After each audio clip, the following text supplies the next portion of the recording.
Bonjour. Alors, je ne sais pas si on m'entend. Je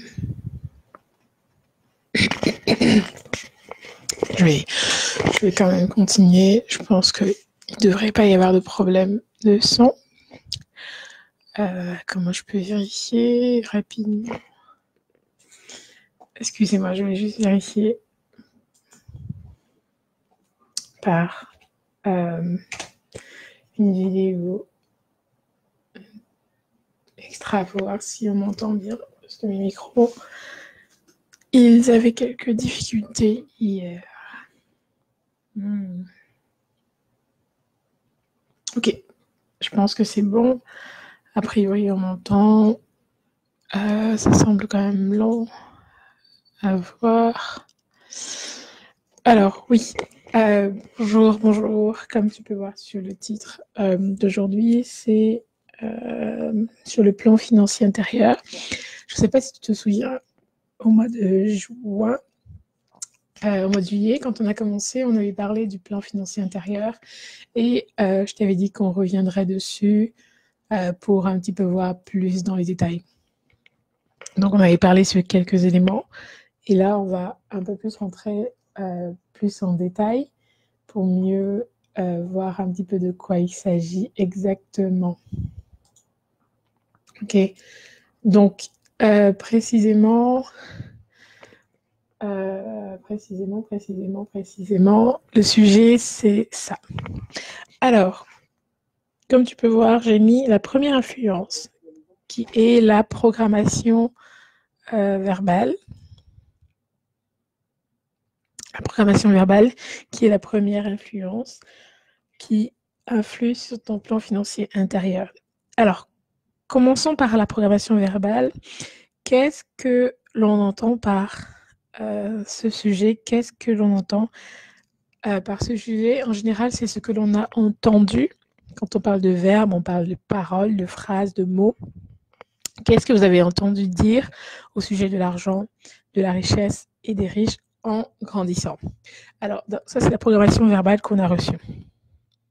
As-tu déjà entendu des choses comme l'argent, c'est la racine de tous les maux?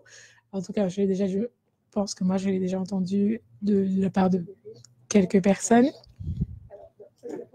Excusez-moi, on va éteindre ça. As-tu déjà entendu des choses comme j'ai de l'écho, donc voilà. Donc, c'est des choses qu'on a déjà entendues. Ensuite, on a déjà dû entendre que l'argent est une mauvaise chose. Voilà, c'est la racine de tous les maux, comme je te disais. Et ou bien c'est quelque chose qu'il faut économiser pour les mauvais jours. Ça, c'est une programmation aussi, une influence de programmation verbale. La pensée du fait qu'il faut économiser de l'argent pour les mauvais jours. Et l'idée aussi que les riches sont radins ou avares, en français plus courant, avares. Les riches sont des criminels, ce que les gens peuvent penser parce que on se dit qu'il faut avoir tué quelqu'un pour avoir de l'argent, ou des pensées comme les riches ont de l'argent qui est sale, ça revient à dire des criminels, etc. Ou il faut travailler dur pour avoir de l'argent, pour faire de l'argent très très dur au point de couler du sang. Ou encore, tu as certainement déjà entendu, en tout cas, l'argent ne pousse pas dans les arbres. C'est ce que des personnes disent des fois, ou bien ça tombe pas du ciel. C'est le même acabit. On ne peut être riche à la fois spirituellement et intellectuellement, ou riche à la fois matériellement. Pas spirituellement, je veux dire riche à la fois matériellement et riche spirituellement. C'est comme pour dire souvent que les gens qui ont de l'argent n'ont pas de vie spirituelle riche, ou bien sont parfois sots quelque part. Je ne sais pas pourquoi, mais c'est des pensées que l'on a où l'argent n'achète pas le bonheur. C'est des choses qu'on a souvent entendues, et tu fais partie des gens qui a déjà dû entendre ça, et même qui a eu à cultiver cette pensée-là, où l'argent parle, des trucs comme ça, l'argent répond à tout, l'argent parle, où les riches s'enrichissent et les pauvres s'appauvrissent. C'est des choses qu'on a souvent entendues, ou des histoires comme « ce n'est pas pour les gens comme nous, comme toi, l'argent ce n'est pas pour les gens comme nous ». C'est sous-entendu qu'on ne serait pas digne, ça serait pour les autres, en fait, où tout le monde ne peut pas être riche. Ça, c'est quelque chose qu'on entend souvent, des programmations verbales que tu as entendu et que j'ai entendu aussi, enfin, ou même que nous-mêmes nous sommes créés, même si ça, je ne l'ai pas souvent entendu, tout le monde ne peut pas être riche, mais le monde autour de nous le pense tellement fort que ça devient une conscience collective.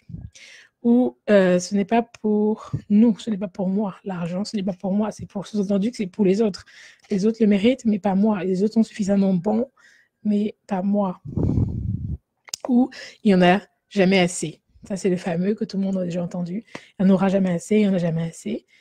Et le dernier qui me choque et qui est l'ultime, qu'on a tous plus ou moins déjà entendu comme programmation verbale, c'est « ce n'est pas pour moi » ou « on ne peut pas se le permettre ». Je ne peux pas me permettre. Ça, c'est l'une des programmations verbales que je trouve la plus néfaste parce qu'on se conditionne d'une telle manière que son plan intérieur devient la réalité à l'extérieur. Donc, dans le cours de la dernière fois sur Stop à ta peur, je disais que le plan financier intérieur, c'est le résultat de notre inconscient qui se traduit à l'extérieur. Et ça marche pour presque tout dans la vie. Donc, pour l'aspect financier, pour l'aspect argent, donc l'aspect de succès ou de réussite tel que le monde le voit, on va rentrer en détail dans ça et comprendre un peu comment ça se passe. Alors, ici, je vais prendre une anecdote de quelqu'un qui racontait, qui dit « Chez mes parents, chaque fois que j'ai demandé le moindre sou à mon père, je l'ai entendu me crier en quoi est-ce que je suis fait en argent? Est-ce que je suis fait d'argent ?» À la blague, je lui répondais « J'aimerais bien que tu sois fait d'argent. Je prendrais un bras, je prendrais une main et je prendrais un doigt. » Il ne l'a jamais trouvé drôle, cette blague. C'est ici, en fait, le problème. C'est là où il y a un problème. Si on prend juste cette petite blague, en fait, cette petite histoire, cette petite anecdote, tout ce que nous entendons dire au sujet de l'argent quand nous sommes jeunes, en fait, reste dans le subconscient. C'est pour ça que je l'appelle les premières parties, première influence.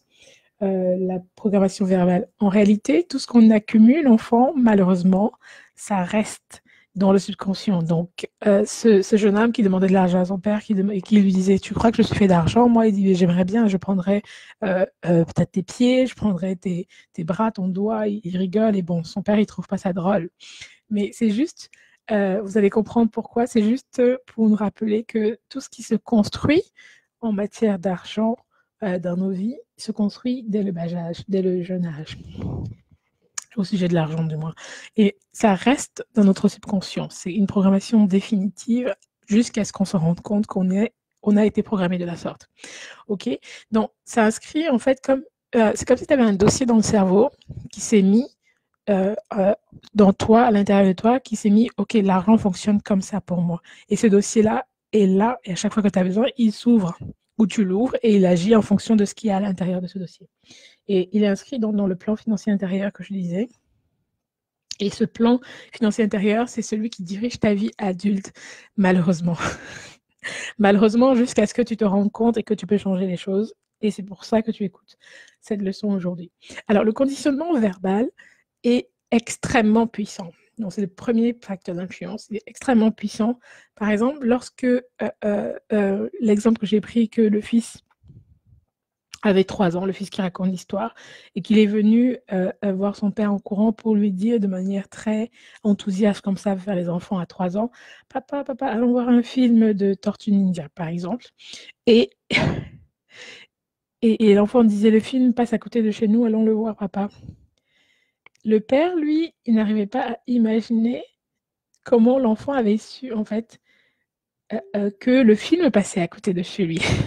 Mais lui, c'est parce que son problème, c'était même pas tellement que l'enfant avait su que le film passait à côté de chez lui, donc de manière géographique, mais c'est que lui, il se posait déjà la question de comment il va faire pour lui l'emmener là-bas. Mais quelques heures plus tard, en fait, le père, il a eu la réponse et il a regardé une publicité après un film qui était fait à la télé et on finissait le film en disant, comme à l'habitude, Tortue Ninja à l'affiche dans un cinéma près de chez vous. Et c'était la phrase que l'enfant avait retenue. Tortue Ninja à l'affiche dans un cinéma près de chez vous. Il n'avait pas su de manière géographique si c'était dans son quartier ou il avait juste entendu près de chez vous, l'enfant de 3 ans. Donc, c'est un petit peu pour nous dire comment est-ce que nous fonctionnons lorsqu'on est enfant.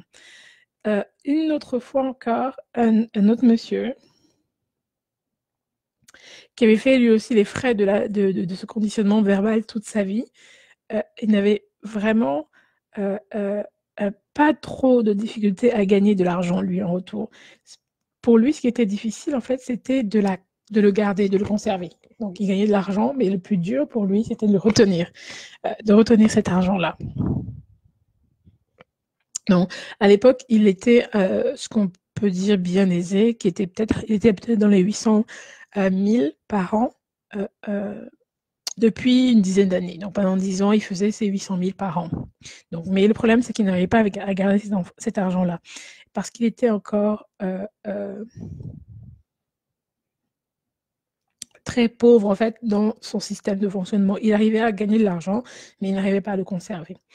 Mais dans cette histoire-là, il trouvait toujours, en fait, le moyen pour dépenser ces 800 000 qu'il gagnait. Donc, je ne sais pas comment il faisait, mais il arrivait à tous les dépenser et il ne trouvait plus rien, même pas un sou dans son tiroir à chaque fois. Et je ne sais pas ce qu'il faisait, s'il le prêtait, s'il perdait, s'il investissait. Bref, il n'est pas dit dans l'histoire ce qu'il faisait. Peu importe la raison, lui, sa valeur nette exacte revenait toujours à 0. Donc, il avait beau gagner 800 000 toute l'année pendant 10 ans, à chaque fois, il revenait à 0. C'était comme s'il n'avait rien fait. Mais dans cette histoire, le monsieur indiquait que, en grandissant, sa mère avait pour habitude de lui dire que les riches sont avares, les riches sont radins, les riches sont chiches. Et sa mère lui disait, pendant qu'elle disait que les riches sont chiches, il lui disait qu'ils font leur argent sur le dos des pauvres, en fait, en exploitant les pauvres. Et elle lui disait aussi que tu devais en avoir juste assez pour t'en sortir. Après ça, si tu essaies d'en avoir plus, tu étais en gros un porc, quoi, enfin un riche qu'elle n'aimait pas, qu'elle disait se faire de l'argent sur le dos des pauvres. Donc, pour nous ici, il n'y a pas besoin d'avoir un grand diplôme pour comprendre la raison pour laquelle il se retrouvait à 0, parce que dans sa programmation que sa mère lui avait donnée, dans sa tête, il n'y avait rien d'étonnant à ce qu'il soit toujours fauché, en fait. Il n'y avait rien d'étonnant parce que l'objectif pour lui, c'était pas de devenir un porc, un bougre riche comme les autres qui vivent sur le dos des pauvres, en fait. De garder cette dignité que sa mère lui avait gentiment apprise, en fait, par rapport à l'argent. C'était un conditionnement, donc, un conditionnement verbal à croire que les riches étaient avares et se faisaient l'argent sur le dos des pauvres. Donc, par conséquent, ce qui se passait dans son esprit était un lien direct avec ce qui se passait en réalité. Il ne pouvait garder aucun sou. À la fin du mois, il lui manquait 0 dans le tiroir parce que pour lui, il fallait vivre avec juste assez pour ne pas devenir un porc, en fait, pour ne pas devenir un riche. Et exploiter ainsi les autres et être avare. Donc, son esprit faisait directement le lien entre ce que sa mère lui disait et ce qu'il ne voulait pas être une mauvaise personne. Donc, il s'interdisait de manière inconsciente de devenir riche ou d'être riche, tout simplement. Donc, comme il aimait sa mère et qu'il ne voulait pas se désapprouver par rapport à elle ou bien être fâché avec elle, il a de toute évidence pris en compte ses croyances que s'il devenait riche, elle va forcément le détester parce qu'elle n'aimait pas les riches.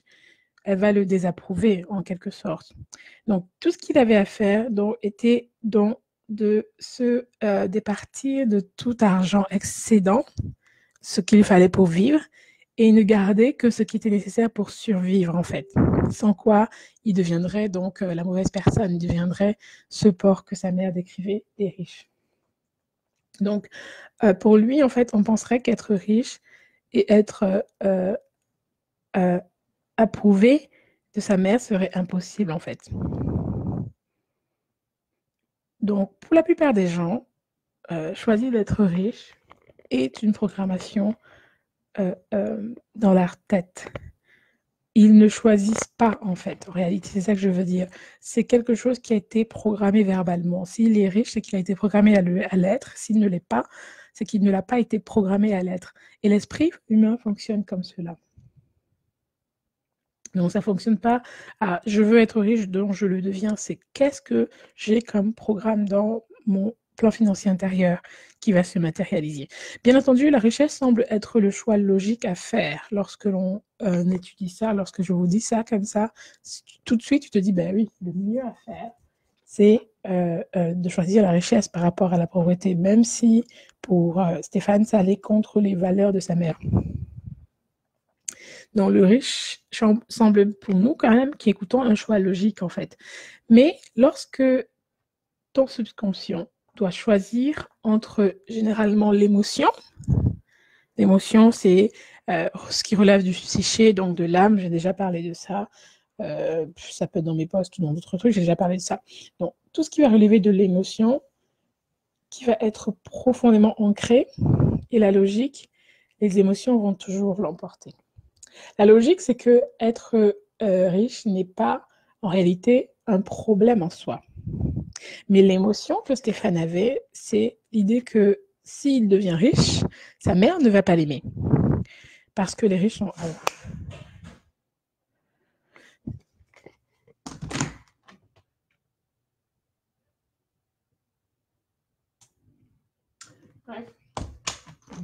Oui, bizarre, désolé.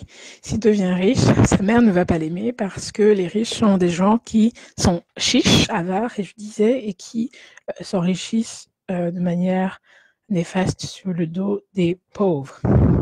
Donc, bien entendu, la richesse lui semblait logique, mais il ne voulait pas tomber dans cela. Mais lorsque le subconscient doit choisir, lui, comme je disais, lorsque notre subconscient, lorsque notre plan intérieur doit choisir entre les émotions qui sont ancrées, qui sont enracinées, et la logique, naturellement, le premier facteur d'influence va être l'émotion. Ça ne sera jamais la logique, parce que nos émotions profondément ancrées ont un pouvoir beaucoup plus puissant que le racible, que le rationnel. Une émotion ancrée dans le subconscient va être, par exemple, quelqu'un qui est souvent en colère vis-à-vis de l'argent, il va facilement se mettre en colère plus que d'être rationnel et logique et de dire que peut-être que je suis en colère parce que je manque d'argent ou bien parce que j'ai de l'argent, ça me met en colère. Il va facilement choisir cette émotion de colère que d'être dans la logique et dire en fait, rationalisons un peu, asseyons-nous et rationalisons. L'idée facile qui viendra à son subconscient, qui viendra à s'appliquer à son subconscient, va être l'émotion. Donc, l'émotion qui sera ancrée en Stéphane, si on reprend notre cas pratique, l'émotion, c'est la peur de ne plus être aimé par sa maman chérie, la peur qu'elle le rejette parce qu'il ressemble à ce qu'elle n'aime pas. Donc ça, c'est l'émotion. Et la logique, en fait, la logique serait autre chose. La logique, ce serait de dire que je pourrais mieux prendre soin de ma mère, je pourrais lui faire voyager, je pourrais, si elle est en maison de retraite, lui sortir de maison de retraite, mais il ne va pas penser à ça. Il va juste penser de manière subconsciente, de manière inconsciente, pardon, par son émotion profonde. Et l'émotion profonde qui est, dans le cas d'espèce, c'est ma mère va me détester, donc je préfère être approuvé par elle, je vais ignorer la logique. Ça, c'est ce qui va se passer à l'intérieur de lui-même. Qu'il le sache ou pas, c'est ce qui va se passer. Alors, on va rentrer, ça c'était une introduction, on va rentrer profondément dans ces principes du subconscient lorsque tu dois choisir entre l'émotion profondément ancrée et la logique. Même si on sait que l'émotion l'emporte presque toujours sur la logique, on va voir comment est-ce que nous, aujourd'hui, parce qu'on a accès à cette information, travailler dessus et retourner un petit peu notre histoire. Aujourd'hui, le 26 septembre 2018. Retournons un petit peu à notre histoire par une série de techniques qui a été éprouvée par des gens et qui ont pu ainsi travailler sur le plan financier. On va toujours regarder l'exemple de Stéphane, qui a pu changer son plan financier du tout au tout en moins de 18 mois. Il dit qu'en moins de 18 mois, il est passé de cette émotion ancrée profonde, comme je disais, de la peur, à toute autre chose, en seulement 2 ans. Il est passé, en gros, de quelqu'un qui était tout le temps fauché, tout le temps à zéro, après avoir travaillé fort, il se retrouvait toujours à zéro, à millionnaire. C'est une histoire vraie. Il a écrit des livres. Donc, durant cette leçon-ci, je vais prendre cet exemple-là pour que tu puisses comprendre, c'est un cas pratique. Et si après ça t'intéresse, je te dirai le livre qui m'a inspiré, en fait. Donc, Stéphane a commencé à comprendre que ses croyances, je ne sais pas par quelle magie, il a commencé à le comprendre, que sa croyance, justement par le fait du manque, généralement le manque crée une sorte de colère sainte en eau pour sortir de cette situation-là où il perdait systématiquement tout son argent. Donc, il a commencé à voir quel était le problème, en fait, qui était dessus et qui était néfaste pour lui. Il a compris que ce problème néfaste venait de sa mère, qui était fondée sur la programmation passée de sa mère, en fait, et non sur sa propre programmation à lui. Donc, nous sommes donc conscients aujourd'hui que nous sommes programmés par rapport à ce que d'autres ont été programmés et non pas par rapport à nous-mêmes. Donc, le travail que l'on veut faire, c'est commencer à se programmer par rapport à nous-mêmes, donc aller plus loin pour nous aider de manière stratégique à sortir de ce plan financier, à défricher, parce que j'ai dit défricher son plan financier, à défricher notre plan financier actuel et sortir de l'idée, comme par exemple Stéphane, de l'approbation de sa mère pour devenir riche, qui était une idée bête, mais qui était au-delà de ses forces, qui était cachée, enfouie en lui, en fait. Et c'était très simple, finalement, de trouver la solution pour sortir, s'en extirper, parce qu'il explique dans son livre, s'en extirper de là. Mais le problème à la base, c'était ça, il avait besoin de l'approbation de sa mère pour devenir riche. Or, si on se rend compte que de manière logique, s'il veut pouvoir s'en sortir et être bien et transmettre à ses enfants, il n'a plus besoin de l'approbation de sa mère. Et même, je dirais, même s'il le devient et qu'il garde toute l'intégrité qu'elle désire, il sera beaucoup plus aimé par elle. Mais parce qu'elle avait été programmée comme ça, il a été le résultat de ça et il a compris cela. Donc, qu'est-ce qu'il a fait? Il a compris que sa mère aimait les voyages, elle aimait les endroits un peu bien où elle peut se reposer comme un peu tout le monde. Donc, il a choisi donc d'acheter un condo. Un condo, c'est l'équivalent d'un grand appartement dans une belle plage où il a installé sa mère. Et là-bas, il a envoyé dans ce coin-là passer l'hiver parce que l'hiver était moins rude, il faisait chaud et tout. Donc, du coup, il a travaillé. L'argent qu'il a travaillé, il a investi pour que sa mère puisse lui le laisser tranquille pendant les 6 premiers mois de l'année, les 6 premiers mois d'hiver, donc de janvier à mai, on va dire ça comme ça. Et donc sa mère était donc dans un endroit idyllique et un peu paradisiaque. Et donc lui aussi, du coup, il se retrouvait sans plus avoir ce frein-là, parce qu'il avait compris que ce frein venait d'elle. Pas d'elle, mais de la programmation qu'elle avait reçue. Et quand il a fait ça, elle a commencé maintenant à aimer l'idée que son fils soit riche parce qu'évidemment, elle racontait à tout le monde combien il a payé de belles vacances, je ne sais pas où, comment il est généreux, alors qu'elle disait que les riches étaient avares, rappelez-vous. Les riches étaient avares et s'enrichaient sur le dos des pauvres. Donc, ce qu'elle disait maintenant aux autres, c'est mon fils est généreux, il m'a offert des vacances à tel endroit pour telle période. Et lui, pendant les 6 mois de l'année, il n'avait pas composé avec elle. C'était une idée vraiment géniale qu'il a eue. Et dans sa propre tête, après ses débuts un peu difficiles dans cette démarche-là, il s'est rendu compte qu'il a commencé à prospérer davantage parce qu'il n'avait plus sa mère, il n'avait plus la peur de se dire que si je deviens riche, elle va moins m'aimer. Il a commencé à prospérer davantage. Qu'est-ce qui s'était passé? C'était son plan d'influence verbale qui avait changé. Et malgré cela, il n'arrivait jamais à faire de l'argent avec tout ce qu'il investissait. Il a juste pris conscience ensuite que, bon, mon plan financier était biaisé, parce qu'il était biaisé par le plan financier de ma mère, mais malgré que mon plan financier soit biaisé et que j'ai éloigné le problème, ce que je pensais du problème, je n'arrive toujours pas à faire de l'argent. Et c'est ainsi qu'il s'est souvenu que quand il était plus jeune, chaque jour, son père s'asseyait à table en rentrant du travail avec tous ces problèmes qui pouvaient rentrer du travail et il il se plaignait, en fait, avec les points il se plaignait toujours, c'est foutu d'action, c'est foutu machin. Et il passait en gros une bonne demi-heure à maugrer, comme on dit, à bougrer ou à faire la tête, j'ai envie de dire, de toutes les choses qui pouvaient s'être passées. Il disait que le système était foutu, bref, à se plaindre comme quelqu'un qui va rentrer se plaindre inconsciemment. Et juste le petit enfant, lui, il enregistre juste que il se plaint. Il se plaint et il concluait souvent qu'il y a plus de chances de faire de l'argent en jouant au loto, en jouant aux machines à sous, qu'en travaillant. Donc, c'est ce qu'il avait comme schéma. Donc, quand il s'est rappelé de cet épisode-là, il s'est rappelé qu'il avait non seulement la programmation de sa mère, mais aussi celle de son père, qui était un autre type de programmation, qui était une programmation de colère, cette fois-ci. Ce n'était pas de la peur, mais c'était de la colère. Et ça, il l'a compris, c'est ce qui a permis de débloquer son système financier, son plan financier intérieur, et de continuer d'avancer, et il a continué à prospérer.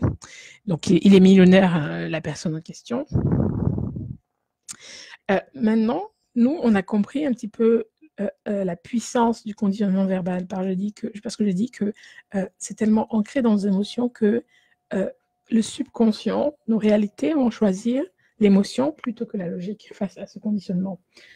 Donc, l'émotion qui a été enregistrée, l'émotion de sa mère qui était la peur, l'émotion de son père qui était la colère. Et la colère est l'idée qu'on ne puisse pas faire de l'argent en dehors des jeux de hasard aussi. Maintenant, donc ça veut dire en gros qu'on ne puisse jamais faire de l'argent. Donc, maintenant, excusez-moi, je vais juste raccrocher. Je vais rappeler quand... Attends, est-ce que tu peux raccrocher? Je vais te rappeler, s'il te plaît. Raccroche maintenant. Ok. À tout à l'heure. À tout de suite. Merci. Donc, je disais, donc oui, maintenant qu'on a compris que le conditionnement verbal est puissant, parce que face à la logique, le subconscient remporte, l'émotion l'emporte.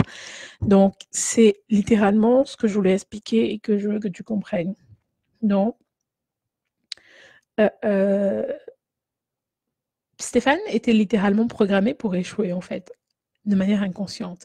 Parce que la première émotion, c'était la colère, la peur et la colère qui l'animaient, plus que la peur et la colère, dans la peur de ressembler aux riches, qui sont avares et qui s'enrichissent sur les dos des autres, plus que l'envie de s'enrichir. Alors, maintenant, pour valider son inconscience ou son plan inconscient et valider un nouveau plan financier intérieur qui se disait, il a commencé à rejeter un petit peu tout ce qu'il se disait en lui-même, qu'on ne pouvait jamais faire de l'argent en dehors de l'auto, tout ce qu'il pouvait penser en fait. Il a arraché les multitudes de mauvaises herbes qu'il y avait dans son jardin financier. Tout simplement, c'est ce que je suis en train de te dire. Il a arraché les mauvaises herbes parce qu'il s'est rendu compte que son plan financier à lui était chaotique en fait.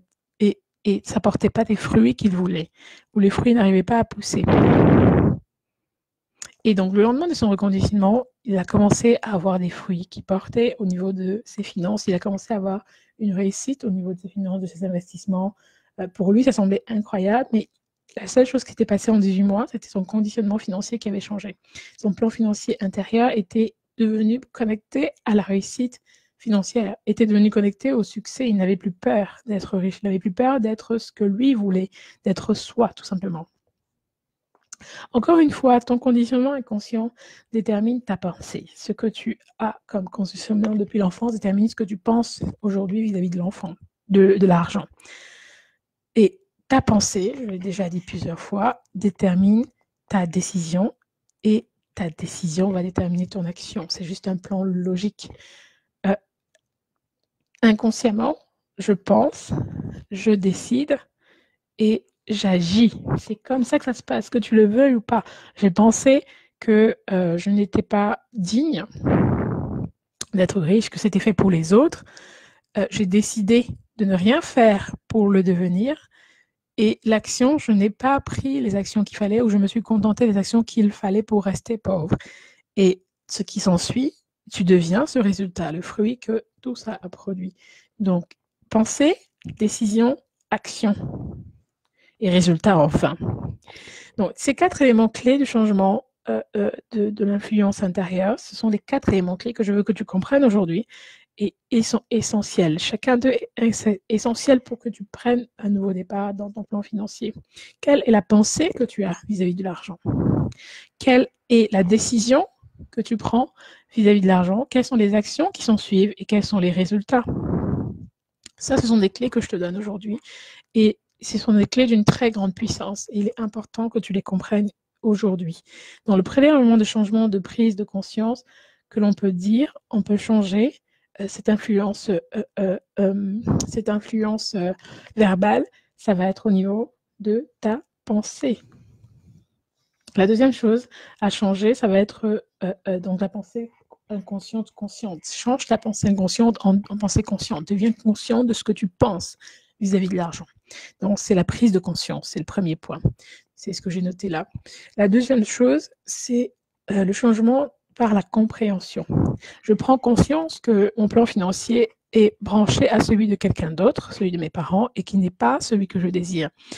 Et je prends conscience de cela véritablement et je change par la compréhension. La compréhension de ce que je veux. La compréhension de d'où provient cette pensée, cette façon de penser, et la compréhension qui doit forcément venir de l'extérieur de moi. Et donc, il faut que moi, je prenne en main ma propre compréhension de ce que je veux. Le troisième élément, est la dissociation. C'est ce que j'ai noté là. Je vais me dissocier. Alors, cette pensée qu'avait la mère de Stéphane était la pensée de la mère de Stéphane, qu'elle a reçue probablement de ses parents, etc. Mais Stéphane a décidé de prendre conscience de cela. Elle a décidé de rentrer dans la dissociation de cela. Je me sépare de ce que ma mère pense de l'argent. Je me sépare de ce que mon père pense que l'argent, de toute façon, ça ne sert à rien, on ne l'aura jamais. Je me sépare de cette programmation-là et je réalise cela par mon mode de pensée, qui n'était pas le mien, qui était le mode de pensée de mes parents. Bien sûr qu'ils m'aiment, bien sûr, mais ce n'était pas le mien. Donc, ce n'était pas mon authenticité, ce n'était pas ma vérité. Donc, c'est comme ça qu'on va se dissocier, se séparer à l'instant. Si tu veux garder ce nouveau plan financier, il faudra se séparer de l'ancien. La personne que tu es aujourd'hui et que tu veux être demain est totalement différente. Donc, il faudra prendre en compte cet aspect de la dissociation.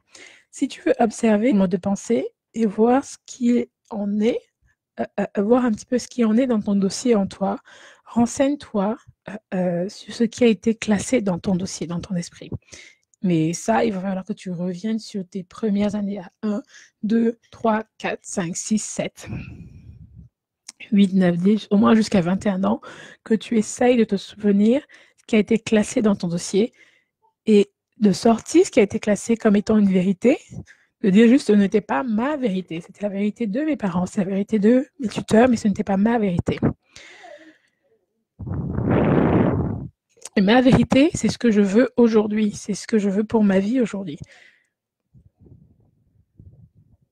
Et cette vérité-là, qui n'était pas la mienne, n'a pas de valeur pour moi. C'est ça la dissociation. C'est comme ça que tu vas te dissocier. Et le quatrième élément, la quatrième clé pour ouvrir ton plan financier intérieur après la dissociation, c'est ce que j'ai mis là, c'est la déclaration ou la réconciliation. Un petit peu, c'est un reconditionnement, qui est la quatrième clé pour défricher ton plan financier intérieur. Et ça, on verra peut-être dans la deuxième partie ce reconditionnement. Donc, je vais t'inviter à partir d'aujourd'hui de prendre une feuille et de revoir ton conditionnement mental, ton conditionnement verbal, l'influence verbale que tu as au niveau de l'argent, au niveau de la richesse, et de défricher ce qui ne te convient pas pour avoir ton plan financier à toi, avec les 4 clés que je t'ai données. Première clé, la prise de conscience, la dissociation, la compréhension, la dissociation. Donc, tu te sépares de ce que tu ne veux pas et le reconditionnement, qui est la quatrième clé. Et je t'invite vraiment à le faire si tu veux vraiment changer ton plan financier subconscient intérieur et avoir un nouveau plan financier qui t'appartient à toi et qui te mène à la réussite que tu veux, pas celle que tes parents t'ont donnée ou celle que le monde t'a donnée. Alors pour ça, tu devras faire cet exercice-là, c'est vraiment important. Et travaille sur ces 4 clés-là, d'où déverrouillage, ces 4 clés que j'ai indiquées, prise de conscience, compréhension, dissociation et déclaration. Alors, la deuxième point, la deuxième étape de ce changement de programmation verbale, ça va être d'écrire en noir et blanc pour cette programmation verbale tout ce que tu sais ou que tu as entendu dire au sujet de l'argent et des riches quand tu étais jeune. Je te dis, tu prends la période de 21 ans, de 0 à 21 ans. Tu vas te rappeler et écrire tout ce que... Désolée, c'est mon bébé. Il fait ses 1 an aujourd'hui, mais... Je vais te demander d'écrire tout ce que tu sais, je vous prie de m'excuser, au sujet de l'argent depuis ta période de 0 à 21 ans. Tout ce que tu as entendu au sujet des riches et tout ce que tu as entendu quand tu étais jeune au sujet de l'argent, au sujet de la réussite financière. Donc, tu vas l'écrire sur une feuille en noir et blanc et tu vas le mettre devant toi. Ça, c'est la première chose à faire pour la prise de conscience. Tout ce que les gens t'ont dit, tes parents, tes proches, attache-toi plus à ce que tes proches parents t'ont dit. Ensuite, au niveau de la compréhension, tu vas faire pareil, tu vas écrire en noir et blanc l'incidence que, selon toi, ces paroles ont eu jusqu'à présent sur ta vie financière. En noir et blanc, tu écris une colonne prise de conscience, ce qui a été dit, une colonne compréhension, dans l'incidence que ça a eu sur ta vie financière ou que tu crois que ça a eu sur ta vie financière. Et un troisième, dissociation. Donc, dissociation, c'est, vous pouvez voir que ces pensées ne représentent que ce que tu as appris et non ce qui fait partie de ton anatomie. Quand on dit anatomie, c'est l'ensemble des éléments compartis du corps.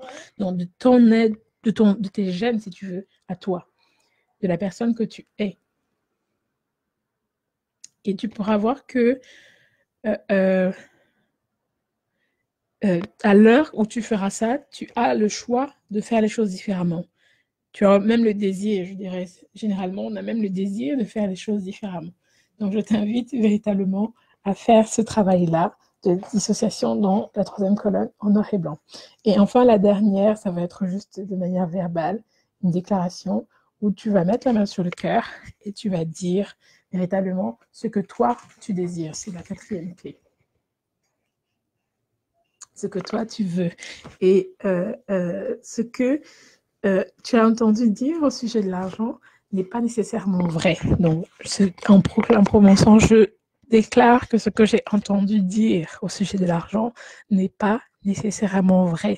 Je choisis d'adopter la nouvelle façon de penser que je désire, qui favorise mon bonheur, qui favorise mon bon plan financier, qui favorise ma réussite financière. Et tu te touches ensuite, une fois que tu as fait ça, que tu as touché ton cœur, tu te touches ensuite la tête et tu dis à partir d'aujourd'hui, je change mon dossier financier intérieur et je deviens la personne que je désire. Alors, la deuxième partie, c'est un peu long. Aujourd'hui, je ne sais pas si on va finir la deuxième partie, c'est l'influence par l'exemple. Alors, l'influence par l'exemple, qu'est-ce que c'est? La deuxième façon dont tu as été conditionné pour défricher ton plan financier intérieur après les 4 clés qu'on a vues, c'est comment se comportaient tes parents par rapport à l'argent lorsque tu grandissais, toujours la même période de 0 à 21 ans. Est-ce qu'un des deux, ou bien les deux, géraient mal leur argent? Étaient-ils dépensiers ou étaient-ils des bons économes? Est-ce qu'ils investissaient leur argent? Est-ce qu'ils prenaient des risques pour investir ou étaient-ils des conservateurs et conservaient l'argent? Avaient-ils toujours de l'argent en banque ou était-ce tout simplement de manière sporadique, de manière éparpillée et rare? Est-ce qu'ils faisaient facilement de l'argent dans ta famille ou était-ce toujours un problème? Était-ce toujours une difficulté permanente? Pour ma part, en fait, je dirais que le modèle que j'ai eu était un petit peu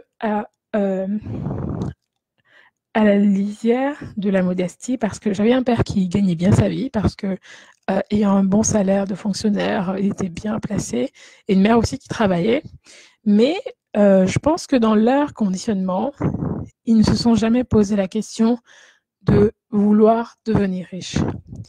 Ils se sont juste contentés en fait du juste assez. Ils ne voulaient pas le plus qu'assez. Donc l'argent n'était pas forcément un problème, mais ce n'était pas forcément une solution non plus, dans le sens où il y avait des moments où tu ne sentais pas qu'il y a le manque, mais tu ne sentais pas qu'il y avait le juste assez, le plus qu'assez non plus. Je ne sais pas si tu me suis. Non. En quoi ça va t'aider? En quoi de savoir comment tes parents fonctionnaient par rapport à l'argent va t'aider pour la deuxième influence qui est l'exemple. On a dit que le premier, c'était la programmation verbale. Le deuxième, c'est l'influence par l'exemple. Ça va nous aider parce que, et ces enseignements sont importants parce que nous avons probablement entendu dire, toi et moi, que les singes s'imitent entre eux. C'est une façon de dire où on dit cette fois les chiens ne font pas les chats, etc. C'est exactement la même chose pour l'être humain. Donc pourquoi est-ce qu'on va voir l'exemple? Parce que l'être humain copie de manière systématique, comme un singe, ce qu'ils font leurs parents, ce qui se passe autour d'eux. Et on apprend presque tous par l'exemple de nos parents, de nos aînés. Donc c'est très important. C'est pour ça que nous qui sommes parents aujourd'hui, nous devons faire attention, prêter attention à ça aussi. Même si on déteste le savoir, on apprend par l'exemple. On singe en fait. L'être humain est quelqu'un qui singe énormément. Et même si tu détestes ça, d'entendre ça aujourd'hui, c'est la vérité, c'est la réalité. Et même si la plupart du temps, les gens n'aiment pas entendre ça, c'est la vérité. Et on dit souvent, même très courante, que la pomme ne tombe jamais bien loin de l'arbre, juste pour dire que les fruits qui ressortent ne seront jamais bien loin de la racine. Et la racine, c'est ce que je te disais au niveau de l'exemple, ça va être les influences, l'exemple que tu auras eu, qui sera le miroir de ce que tu as aujourd'hui sur ta vie financière. Alors, pour ça, en fait, je vais te raconter une histoire pour que tu puisses comprendre. Comme l'histoire de Stéphane et sa mère, je vais te raconter une autre histoire. C'est une histoire de jambon. Et c'est une histoire où il y avait une femme qui préparait le jambon pour le repas du soir chez elle. Et à chaque fois qu'elle préparait ce jambon, elle coupait les deux bouts, en fait. Et puis un jour, son mari lui a dit, mais quand même, je trouve ça un peu étonnant qu'à chaque fois que tu prépares cette viande, tu coupes les deux bouts. Il lui a demandé gentiment les deux extrémités, pourquoi le fais-tu? Elle lui a juste dit, c'est comme ça que faisait ma mère. Et lorsqu'elle préparait, elle coupait les deux bouts de jambon. Et justement, ce soir-là, la mère de sa femme était invitée pour manger avec eux le soir. Et alors, le mari, les deux lui ont demandé, alors pourquoi tu coupais le bout du jambon lorsque tu le préparais? La mère leur a répondu, c'est comme ça que le faisait ma mère. Donc ça fait déjà deux personnes. Donc sa grand-mère, finalement, le faisait aussi comme ça. Et donc lui, il veut comprendre, donc il décide d'appeler donc la grand-mère au téléphone pour lui demander, mais en fait, mamie, pourquoi tu coupais le jambon finalement? Pourquoi tu coupais les deux bouts pour en préparer dans ta casserole? Et elle leur dit tout simplement, ben, je le faisais parce que ma casserole était beaucoup trop petite. Et évidemment, le mari, il est mort de rire parce que ça fait 3 générations de coupage de jambon inconsciente, mais la raison pour la personne qui a été à l'origine de cette programmation, par exemple, sa raison à elle, c'était juste par commodité. Elle le faisait par commodité. Elle ne le faisait pas parce que c'est une chose particulièrement bonne pour avoir un jambon bien cuit ou je ne sais pas quoi. Elle le faisait parce que sa casserole, habituellement de préparation, était petite. Et sa fille, qui est la grand-mère, qui a enregistré cette façon de faire, la fille de la petite fille, l'a enregistré par mimétisme à sa mère. Et sa mère, elle l'avait enregistré par mimétisme à sa grand-mère. Donc, toute petite, elle coupait parce que sa casserole était petite. Mais elle a enregistré ça comme c'est une tradition, donc je fais pareil chez moi. Tout ça pour te dire que les influences par l'exemple, c'est vraiment assez drôle. Donc, en matière d'argent, on a généralement tendance à agir comme un de nos parents, voire les deux. Par exemple, si tu as un père, mon père il était fonctionnaire, et que dans ma logique, pour moi, le fonctionnaire, c'est quelqu'un qui va travailler pour le gouvernement et qui va rapporter de l'argent. Donc, prenons l'exemple d'un entrepreneur, c'est beaucoup plus constructif. Prenons un exemple où mon père était entrepreneur et il avait pour habitude de construire des maisons qu'il bâtissait en fait entre peut-être disons 10 et 100 maisons par projet, par exemple. Et pour lui, chaque projet exigeait des investissements capitaux énormes. Et il devait à chaque fois injecter beaucoup d'argent dans ces projets-là. Et ça le faisait emprunter beaucoup à la banque, ça le faisait économiser beaucoup. Et jusqu'à ce qu'il puisse en fait vendre ces maisons, une fois que les maisons étaient construites, et qu'il a des entrées d'argent. Okay. Par conséquent, au début de chaque projet, s'il devait construire 10 maisons ou 100 maisons par année, au début de chaque projet, il ne devait pas avoir d'argent. Et l'argent, pendant les 6 premiers mois de la construction, était des endettements au possible. Il s'endettait de toutes parts et finalement n'avait de l'argent que lorsque le client achetait effectivement la maison qui avait été bâtie, qui avait été construite. Donc ça, c'est un schéma que Stéphane avait. Donc, il était endetté au possible et puis à la fin du projet, il devenait tout d'un coup prospère. Endetté au possible et riche à la fin parce que la maison avait été achetée. Donc, c'était un peu le cycle que lui, il connaissait. Donc, comme tu peux imaginer, la période où son père était de bonne humeur, c'était la période où il y avait des entrées d'argent. Et la période où il n'était pas d'humeur, ou au moins d'humeur pas très agréable, et pas du tout généreux, c'était la période où le sou manquait, où il était en train de travailler pour bâtir ses maisons qu'il devrait vendre, en fait. Et ce même monsieur, c'est le monsieur qui, rappelle-toi au début, en introduction, qui demandait à son fils, est-ce que je suis fait d'argent? Et généralement, il disait, est-ce que j'ai fait d'argent? Et après, il disait, est-ce que tu es fou? Quand on lui demandait de l'argent.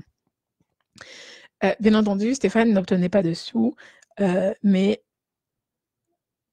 et il obtenait plutôt une engueulade. On disait, ne t'avise même plus de me demander de l'argent parce que, voilà, je suis vraiment pas en mesure de donner de l'argent. Mais non seulement ça, mais ne t'avise même plus de t'égarer en me demandant de l'argent. Je crois que tu vois un petit peu ce scénario-là qu'il pouvait avoir durant cette période-là. Et ça durait à peu près 1 an. Donc, il avait cette période de vide. Et puis, les 2-3 autres années, c'était une période de faste parce que l'argent était rentré, l'argent des ventes de maisons était rentré et la maison avait été vendue. Et là, il était alors différent pendant 2 ans. Le père devenait tout d'un coup plus généreux, plus doux, extrêmement généreux, etc. Il venait voir son fils pour lui demander « Stéphane, est-ce que tu as besoin d'argent ?» Et lui, évidemment, mon enfant, il avait envie de dire, en le détestant, lui recracher en fait ces stupidités qu'il avait dû subir l'année d'avant. Mais comme il n'était pas stupide, il répondait gentiment, bien sûr, papa, oui, merci, j'ai besoin d'argent. Et il roulait des yeux et puis s'en allait. Et puis la vie était beaucoup plus agréable, beaucoup plus paisible dans ces temps-là. Et le cycle recommençait quand son père rentrait à la maison et disait « je retrouve un terrain, un beau terrain ». Et il savait que là, c'était reparti pour un cycle de reconstruction, pour un cycle de souffrance. Et il disait simplement « bonne chance, papa », le cœur bien sûr lourd, parce qu'il savait ce qui allait s'attendre, ce qu'il attendait en fait, l'exemple qu'il allait subir pendant cette année-là. Et qu'est-ce que dit Stéphane? Il dit que si je me rappelle bien, pendant cette période-là, qui a duré environ 21 ans pour lui, l'âge auquel il a quitté la maison, le cycle s'est arrêté au moment où il a quitté la maison. Enfin, c'est ce qu'il croyait. Il croyait que ce cycle-là, il s'était arrêté. Ce cycle de fast, de lâche maigre pendant 1 an et de fast pendant 2 ans, s'est arrêté. Et lui, il est sorti de la maison, il avait fait ses études, il a terminé ses études, il est devenu entrepreneur aussi dans la construction. Et puis, il a commencé à construire ses entreprises. Il a fondé plusieurs entreprises, plusieurs projets. Et pour une raison qu'il ignore, il amassait une petite fortune, mais peu de temps après, il était fauché à nouveau. un petit peu comme son père auparavant. Il prenait notre entreprise et il croyait qu'il était au sommet, qu'il avait réussi. Et à nouveau, il perdait tout. Il se retrouvait une fois de plus à terre, en fait, 1 an plus tard. Donc, il avait ce cycle-là de haut et de bas qui a été suivi pour lui pendant 10 années. Et en 10 années, au bout de la 10e année, il a compris que le problème n'était pas, parce qu'il avait quitté la maison, rappelle-toi, il avait quitté la maison familiale à 21 ans, il a compris que le problème n'était pas tant que ces entreprises marchaient mal ou qu'ils choisissaient des mauvais partenaires économiques, ou qu'ils choisissaient des mauvais employés, ou la conjoncture économique, ou les décisions de congés qu'il prenait ou pas. Il a compris, il a fini par comprendre que qu'il pouvait s'agir de ce même plan financier inconscient, ce cycle à l'intérieur de lui que son père avait, qui était marqué par des hauts et des bas, qu'il avait construit en fait durant ses 21 ans où il était dans la maison familiale. Et il se rappelle, il dit tout ce que je peux dire, c'est que Dieu merci, j'ai appris ce que vous êtes en train d'écouter aujourd'hui. Il a appris de cette expérience-là et qu'il a réussi à conditionner de nouveau pour échapper au cycle de yo-yo que vivait son père au profit d'un enrichissement constant. Et aujourd'hui, Stéphane il est millionnaire, il est riche, donc comme je te disais. Et lorsque l'envie lui tente de changer les choses, pour que les choses continuent d'aller bien, il repense en fait à ce plan financier, mais il ne repense plus comme ce qui le conditionne, mais il repense comme un souvenir, parce qu'il a un nouveau dossier financier dans son cerveau qui le signale que l'envie amère qu'il a de repartir est une envie passée en fait. Et ce cerveau le signale, son plan subconscient intérieur le signale naturellement que on a changé de dossier. Donc voilà, c'est un petit peu l'exemple que je voulais vous dire pour étayer un petit peu notre argumentaire sur l'exemple. Et un deuxième exemple, c'est un homme, on est bientôt à 1 heure, on va bientôt arrêter. C'est un homme en fait qui à 60 ans se rend compte que son plan financier n'a jamais été au beau fixe, qu'il n'a jamais pu maîtriser de l'argent. Il a eu beaucoup de diplômes, il a eu la connaissance comme 10 hommes moyens, non pas, mais finalement, il n'arrivait jamais à conserver de l'argent parce qu'il n'avait tout simplement pas de plan financier en fait. Et ses connaissances ne l'ont pas sauvé pour... il n'avait pas un plan financier adéquat. Ses connaissances ne l'ont pas sauvé pour changer ce plan financier-là. Donc, l'homme, il est important que toi, aujourd'hui, tu comprennes cela et que tu travailles pour changer ton plan financier actuel à celui qui te convient, à celui qui est adéquat. Donc, malheureusement, généralement, lorsque nous sommes enfants, la plupart du temps, on ne peut pas dire à nos parents j'aimerais que vous m'écoutiez, j'aimerais que vous vous asseyez, vous m'écoutez. Je n'aime pas trop la manière dont vous gérez vos choses, je n'aime pas trop la manière dont vous gérez votre argent, je n'aime pas trop la manière dont vous gérez votre vie. Et quand je serai grand, je ferai des choses de manière différente. Généralement, quand on est enfant, on va aller crier, dire je suis pas contente, et puis retourner dans sa chambre, claquer la porte et aller taper sur tout ce qu'on peut dans notre chambre parce qu'on a juste cette peur-là et on n'a pas le courage en fait. Mais si on prend maintenant notre vie adulte, on n'est plus dans cette logique-là, en fait, où on va dire je te déteste, etc. à nos parents. On est dans une logique où nous-mêmes nous bâtissons notre vie, nous-mêmes nous bâtissons notre plan financier intérieur. Et beaucoup de gens qui sont issus de familles pauvres ou même démunies, quand ils se mettent en colère ou ils se rebellent contre la situation, souvent ils vont s'enrichir.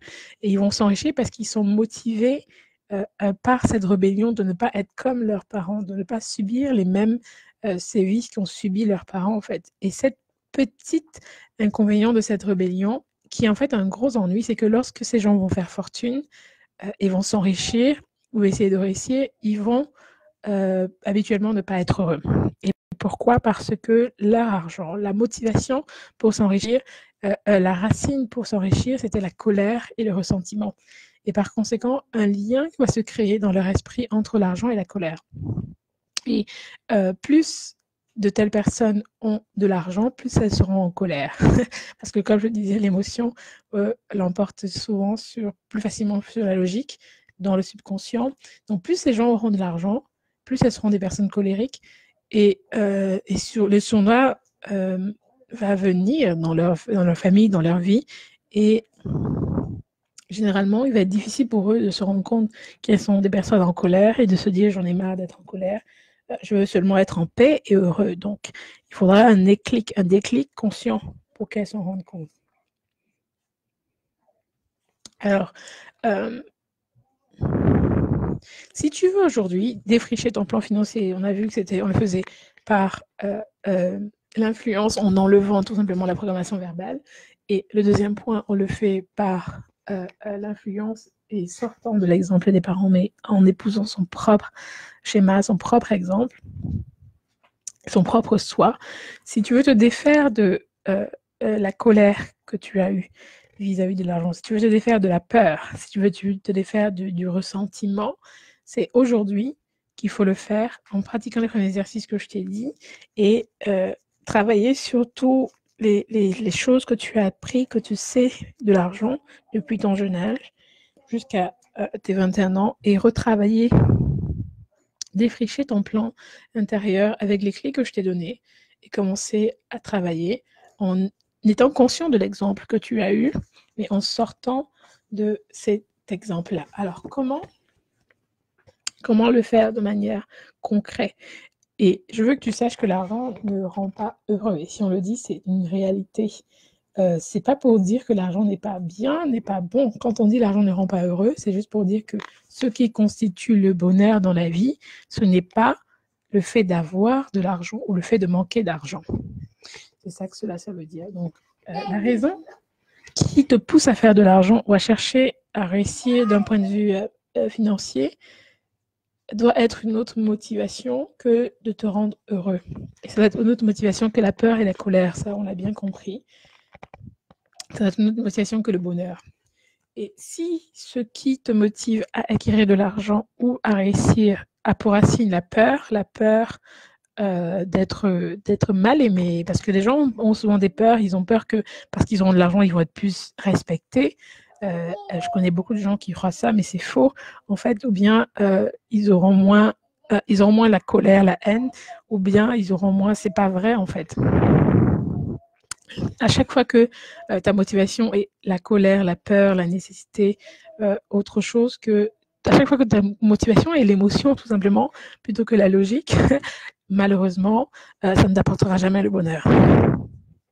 Pourquoi? Parce que on ne peut pas résoudre des problèmes avec de l'argent. On ne peut résoudre aucun de nos problèmes réellement, des problèmes de peur, des problèmes de colère, des problèmes de nécessité avec de l'argent. Par exemple, si on prend la peur. Si tu demandes aux gens combien de personnes disent que la peur est la principale motivation pour vouloir réussir, il y en a très peu qui vont te dire moi. Sauf s'ils sont fous, mais très peu de personnes vont te dire que je veux réussir parce que j'ai peur. Ou alors, si c'est ça, c'est la mauvaise programmation. Mais par contre,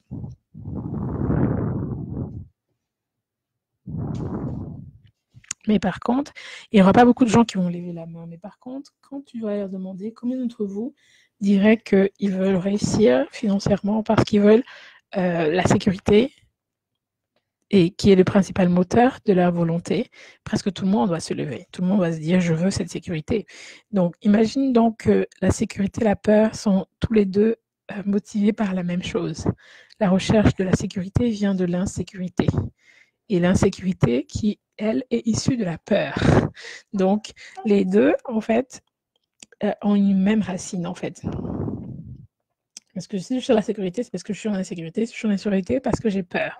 Donc, il va donc être plus facile pour toi d'éliminer la peur? Non, je ne pense pas.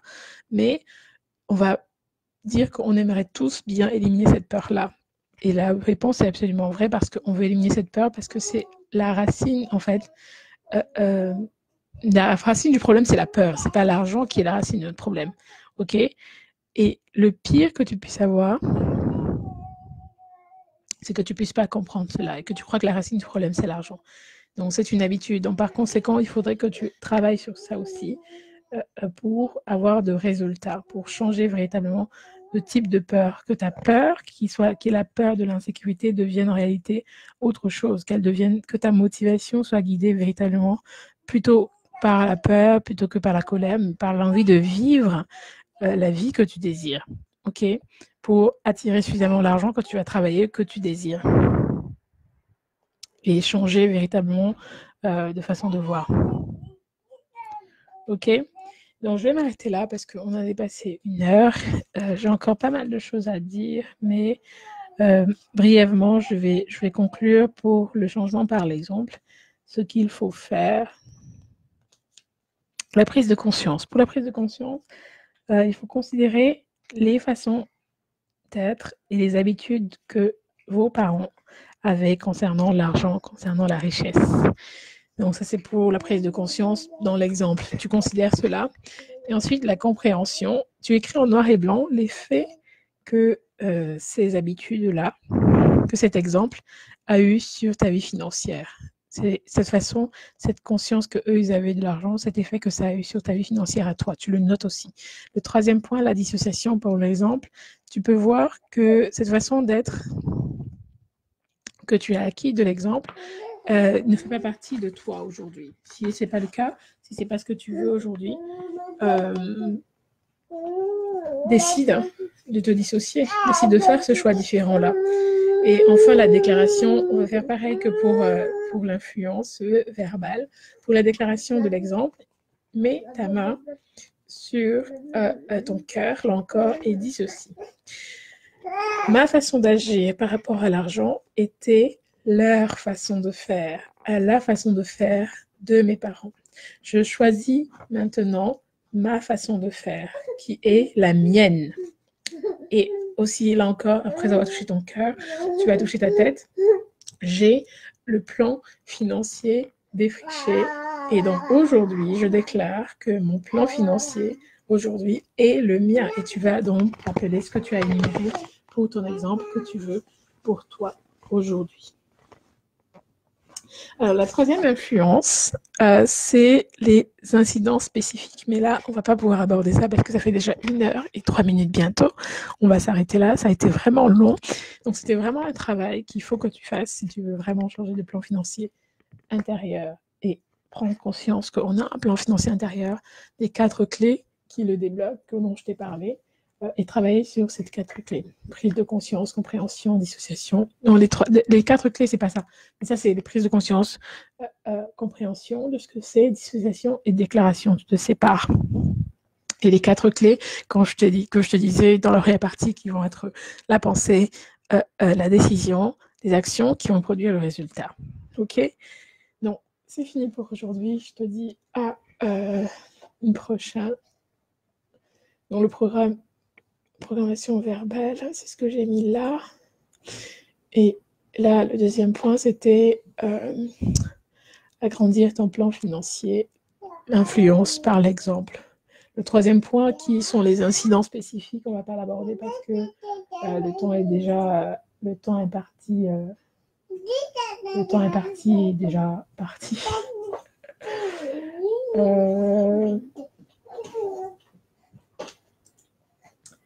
C'est où même? Je cherche une deuxième partie. Là, ouais, c'est ça. Donc voilà, ça c'était la deuxième partie dont je voulais traiter avec toi. Et voilà. Bon, on va s'arrêter là. À la prochaine. Porte-toi bien et travaille sur ton plan. Travaille à le défricher. Ok? Si tu as des questions, n'hésite pas à m'en poser. Voilà. Bye.